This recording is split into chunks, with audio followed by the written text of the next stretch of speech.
Pessoal, dando continuidade à nossa análise da nova sistemática da CBS e do IBS, vamos agora tratar dos aspectos relativos à fiscalização, à constituição do crédito tributário e à atuação coordenada entre as administrações tributárias da União, dos Estados, do Distrito Federal e dos municípios. O artigo 324 deixa muito clara a competência de fiscalização. A Receita Federal do Brasil, ou seja, a administração tributária da União, cabe a fiscalização da CBS. Já o IBS será fiscalizado pelas administrações tributárias dos estados, do Distrito Federal e dos municípios. Essa divisão segue a lógica federativa do tributo, CBS sendo federal e IBS de natureza compartilhada subnacional. Em seguida, o artigo 325 traz um avanço significativo na cooperação entre as administrações fiscais. Estabelece que as autoridades fiscais poderão utilizar fundamentos e provas de fiscalizações feitas por outros entes federativos. Por exemplo, uma fiscalização da União que encontrou uma infração pode ter suas provas aproveitadas por um estado ou município para constituir o crédito do IBS, desde que seja garantido ao contribuinte o direito ao contraditório e à ampla defesa. Esse mesmo artigo determina ainda que os registros de início e resultado das fiscalizações sejam compartilhados num ambiente comum, com gestão dividida entre o Comitê Gestor do IBS e a Receita Federal. Esse ambiente, regulamentado por ato conjunto, poderá ainda abranger outros dados e eventos fiscais relevantes. Já o artigo 326 autoriza que seja firmado convênio para a delegação recíproca da atividade de fiscalização nos chamados processos de pequeno valor. Ou seja, se o valor em discussão estiver abaixo de um limite definido em regulamento, a fiscalização da CBS poderá ser feita, por exemplo, por um auditor fiscal municipal, e vice-versa. No mesmo sentido de integração, o artigo 327 permite convênio entre o Ministério da Fazenda e o Comitê Gestor do IBS para a delegação recíproca no julgamento de contencioso administrativo resultante desses lançamentos de pequeno valor. Isso deve reduzir o custo e o tempo de resolução de litígios de menor expressão. Seguindo adiante, o artigo 328 trata do procedimento fiscal propriamente dito. Ele começa com a ciência do sujeito passivo sobre o primeiro ato de ofício, como uma intimação ou uma diligência, ou mesmo com a apreensão de documentos ou bens. Também o despacho aduaneiro dá início ao procedimento. A partir daí, o contribuinte perde a espontaneidade para regularizar obrigações anteriores a esse momento. Importante destacar o prazo.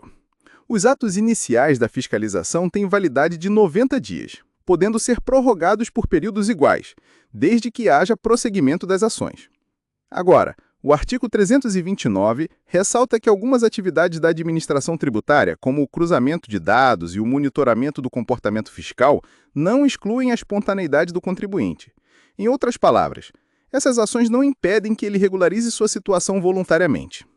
Passamos então para o lançamento de ofício, tratado no artigo 330. Quando uma infração é constatada, a autoridade fiscal precisa lavrar um auto de infração, que deve conter, obrigatoriamente, a identificação do autuado, a descrição dos fatos, a infração cometida, o valor devido e o prazo para impugnação. No caso de IBS, o auto precisa indicar também o ente responsável pela lavratura. Já o artigo 331 determina que cada tributo ou penalidade deverá ter seu próprio auto de infração. Isso vale inclusive para infrações que não gerem valor a pagar, mas que tenham relevância para o cumprimento das obrigações acessórias. Sobre a comunicação com o contribuinte, o artigo 332 prevê que as intimações serão feitas por meio do domicílio tributário eletrônico, o DTE. Esse meio digital substitui a comunicação pessoal tradicional e é considerado válido para todos os efeitos legais. Contudo, a legislação também prevê a possibilidade de intimação presencial, desde que documentada. Esse mesmo artigo autoriza a criação de um sistema único de DTE com governança compartilhada entre a Receita Federal e o Comitê Gestor do IBS. Esse sistema será usado para notificações, intimações e avisos, tanto para a CBS quanto para o IBS. A seguir, o artigo 336 trata das presunções legais de omissão de receita. São situações que, por si só, autorizam uma administração tributária a considerar que houve receita não declarada. Isso inclui, por exemplo, saldo credor na conta caixa sem justificativa, ausência de escrituração de receitas, pagamentos não registrados e até diferença entre o custo das mercadorias e a receita declarada. Todas essas situações presumem omissão de receita, sendo a responsabilidade do contribuinte comprovar o contrário. Essas presunções, inclusive, servem para a base de cálculo tanto da CBS quanto do IBS. E quando não se puder determinar o momento exato da infração, presume-se que ela ocorreu no último dia do período de apuração, do exercício ou do período fiscalizado. O local, quando não identificado, será o do domicílio do contribuinte. No artigo 336, encontramos a obrigação de guardar a documentação contábil referente a fatos que repercutam em exercícios futuros, até o fim do prazo decadencial para a constituição do crédito tributário. Impõe-se ao contribuinte que utiliza sistema eletrônico de escrituração a manutenção de documentação técnica suficiente para permitir a auditoria, podendo ser em meio digital, mas precisa estar sempre atualizada. Fechando esse bloco, o artigo 338 trata do Regime Especial de Fiscalização, o REF. Ele poderá ser imposto em casos como embaraço ou resistência à fiscalização, indícios de empresa de fachada, reincidência em infrações ou indícios de contrabando, entre outros. O REF permite a adoção de medidas como fiscalização contínua no estabelecimento do contribuinte, redução dos prazos de apuração e recolhimento de tributos, exigência de controles eletrônicos e outras ações que aumentem o controle sobre o contribuinte. O regime deve ser justificado em relatório elaborado pela autoridade fiscal e aprovado por autoridade superior. Deve ter prazo determinado e pode ser renovado se persistirem as causas que o justificaram. O artigo 339 lista as medidas que podem ser aplicadas dentro desse regime.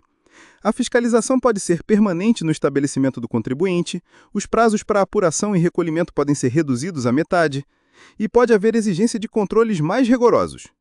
A aplicação do REF será regulamentada separadamente pela Receita Federal e pelo Comitê Gestor do IBS, conforme o artigo 340, devendo sempre obedecer critérios de razoabilidade e proporcionalidade. Por último, o artigo 341 estabelece que o REF não substitui as sanções legais nem isenta o contribuinte do cumprimento de suas demais obrigações. Durante o período de vigência do REF, inclusive as multas de ofício aplicáveis à CBS e ao IBS são duplicadas, e os prazos para recolhimento passam a ser os definidos pelo próprio regime. Na próxima parte da nossa aula, vamos continuar analisando os dispositivos relacionados ao contencioso administrativo e à devolução de tributos em caso de não incidência. Mas até aqui, é importante que vocês compreendam como esses dispositivos integram um novo modelo de fiscalização mais colaborativo, mais integrado entre os entes federativos e, ao mesmo tempo, mais exigente em termos de cumprimento de obrigações. Se tiverem anotações, este é um bom momento para revisar os conceitos de competência fiscal, presunções legais e o funcionamento do REF, que são temas que certamente aparecerão nos exercícios e casos práticos que vamos trabalhar na próxima aula.